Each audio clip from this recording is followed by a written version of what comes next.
આજરોજ આપના માધ્યમથી દેશના વડાપ્રધાનને અમારી રજૂઆત છે કે છેલ્લા ઘણા સમયથી જમ્મુ અને કાશ્મીરમાં આતંકવાદી પ્રવૃત્તિઓ ખૂબ જ મોટા પ્રમાણમાં વધી ગઈ છે. ભારતીય જનતા પાર્ટીની સરકારે 370ની કલમ હટાવી ત્યારે જોરશોરથી સંસદમાં અને બહાર મીડિયામાં એવી જાહેરાતો કરી હતી કે આનાથી આતંકવાદનો સફાયો થઈ જશે. પરંતુ આ 370ની કલમ છે એ ફક્ત ને ફક્ત કાગળ ઉપર નાબૂદ કરી હતી.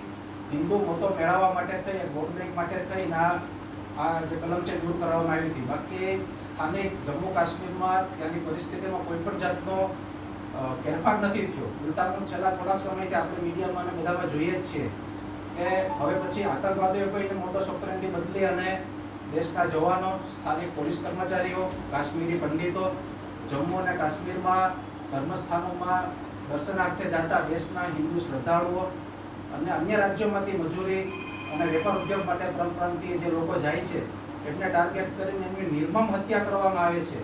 અને સરકાર દ્વારા દરેક ઘટના વખતે ખાલી એટલું જ કહેવામાં આવે છે કે અમે કડક ને કડક કાર્યવાહી કરશું, ફક્ત ને ફક્ત મીડિયામાં આપવા માટે. બાકી કોઈ કાર્યવાહી હજુ સુધી સરકાર દ્વારા થઈ નથી.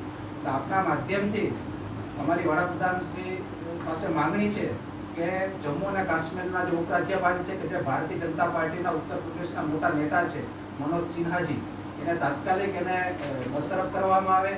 દેશના વડાપ્રધાન અને ગૃહમંત્રી આ જે કંઈ હત્યાઓ થાય છે એ બદલ દેશના લોકોની માફી માંગે અને બાહેંધરી આપે કે હવે પછી આવી ઘટનાઓ જમ્મુ અને કાશ્મીરમાં નહીં થાય.